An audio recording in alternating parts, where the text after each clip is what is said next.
Hello, everyone. We'll try to give the more practical parts of these halachot because they are so extensive, and with the development of AI, I am guessing that rabbis will update their decisions about all kinds of things because it's changing in a speed of light, literally, because we're talking about electricity.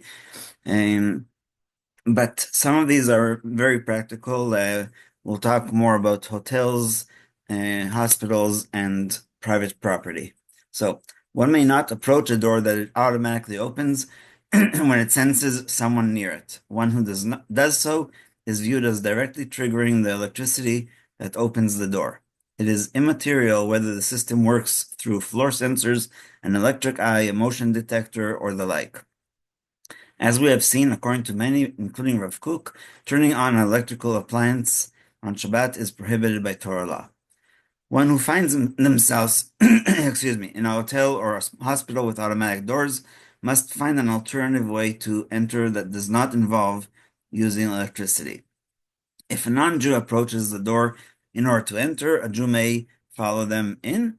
But if the person approaching the door is a Jew who does not observe Shabbat, a Shabbat observer may not follow him in because the Shabbat observer may not benefit from the Shabbat desecration of a fellow Jew. We saw that there are some leniencies when something, for example, if somebody brings a cold watermelon on Shabbat, that's not changing anything in the watermelon. The problem of mukta and carrying and going by car and whatever, that is not our concern because they would come anyway. But in terms of directly now benefiting from the desecration of Shabbat by a fellow Jew, that is forbidden. Furthermore, when an observant Jew takes advantage of Shabbat desecration and benefits from it, it is considered desecration of God's name. Even though some are lenient in this case, it is proper to be stringent.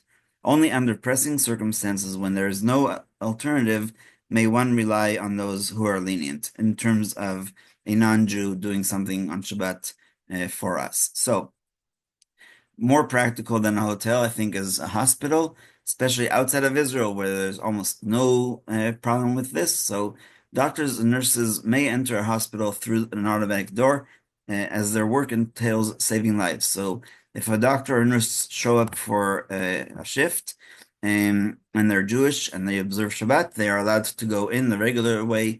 They don't have to find a different way into the hospital because they are there for saving lives. Even if they end up not having to save any life that day, it's still appropriate like that because we have a rule that we don't want anybody to feel like they weren't needed, and then next time we do need them, to not come. So it's what's called Kol HaMetzilim Shavim Levatehem, that everybody who goes for like first responders is allowed to return home in their normal way. Others may then follow them through the door. Ideally, the hospital administration should, obviously, we're talking about Israel now, should try to minimize the need for Shabbat desecration and arrange alternative entrances for visitors and staff to enter without activating any electrical devices. Some say that if one unintentionally came too close to an automatic door, thus causing it to open, they must remain in place because moving away will cause the door to close. They maintain that he should wait until a non-Jew arrives and asks the non-Jew to stand near him, at which point he can leave. Afterward, when the non-Jew leaves as well, the non-Jew will be the one who causes the door to close.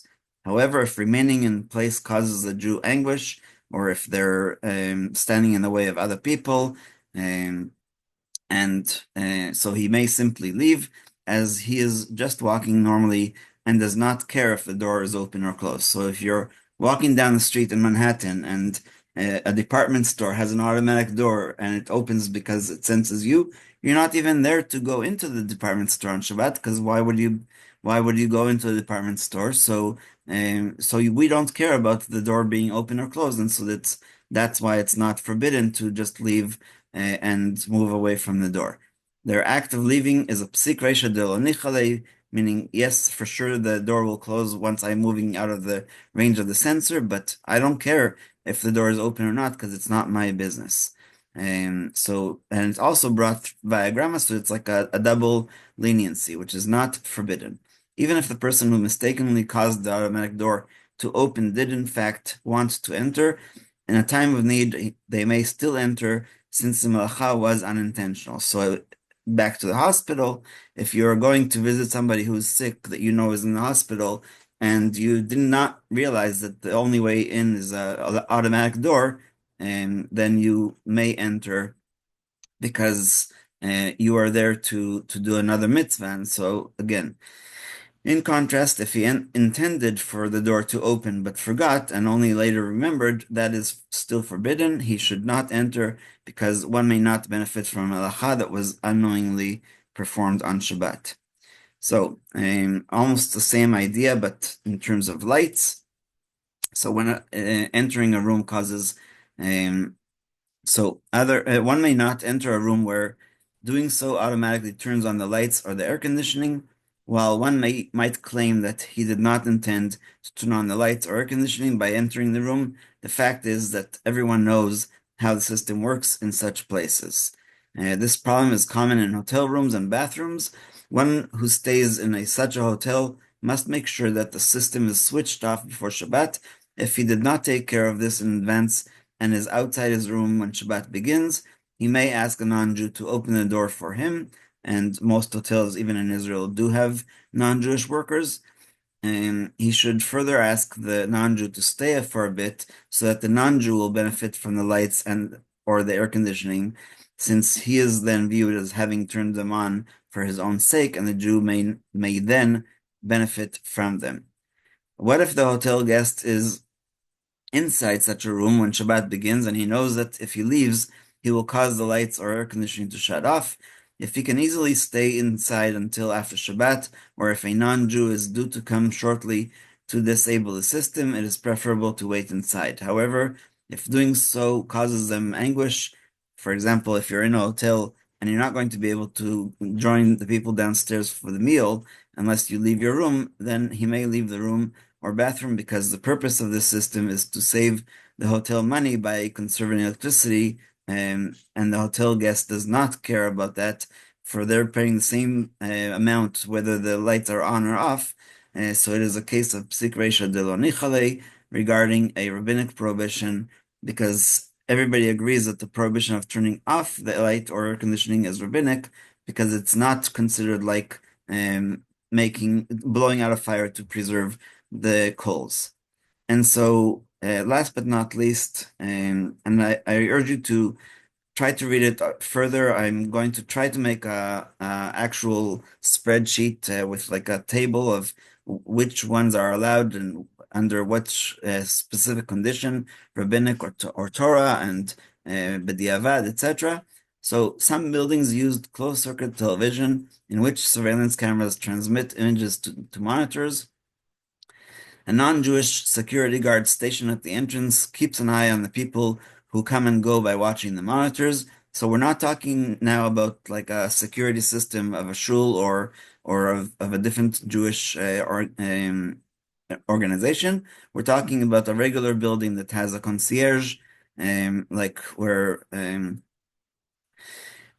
a lot of people that we know live. When people whom the guard recognizes as residents of the building or their guests arrive at the front door, they push an electric button that unlocks the door, allowing them to enter. Since this system is beneficial to the Jewish residents and guests of the building, a Jew may not stand where his image will be captured on the monitor.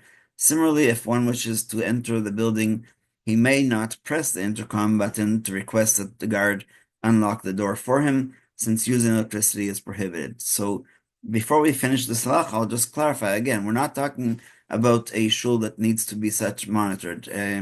When I was in Rio de Janeiro many years ago, the only way to go in is if you came with somebody who was a regular attendee, and then you stand in front of this booth and they look you up on the monitor and they see that you're not there under duress, meaning nobody's pointing a gun at you and trying to sneak into the shul or something like that. We're talking just about a regular residential building. So Rabbi Melamed actually has a solution. Instead of the image be captured on the monitor, he concludes with this idea. Therefore, one should make certain that the place where the guard sits is not far from the front door. So in 3000 Bathurst Street in Toronto, the concierge is very, very close to the door, and he always opens the door for us whenever we're there. And it's not because he sees our image on the camera, but rather because they can see us right outside the window. Then, when a Jew wishes to enter, he can knock on the door while standing out of camera range, so that the guard can see him and unlock the door for him. If the non-Jew elects to open it using an electric release button, the Jew may still enter, since it is also possible for the non-Jew to open the door manually. If the non-Jew prefers to use the door release button, they are doing so for their own convenience and not for the benefit of the Jew. So again, just to summarize, if you are passing by an automatic door that opens or a sensor, on your way to shul, there's a neighbor that has these security lights, and you don't have to start figuring out which house does or doesn't have them. You're not benefiting from the lights. It's to protect from thieves or other kinds of trouble, and anything that is related to security of Jews, whether in a shul or other such places, um, our life takes precedence over this because, like I said, this is a lot of sikresha de lo nechale. We don't benefit anything from the fact that the light goes on or the door opens. It's just something that is already in the system. And I think that it is very much like the Shabbos elevators, which we discussed last week. So we'll stop here. We'll open up for questions.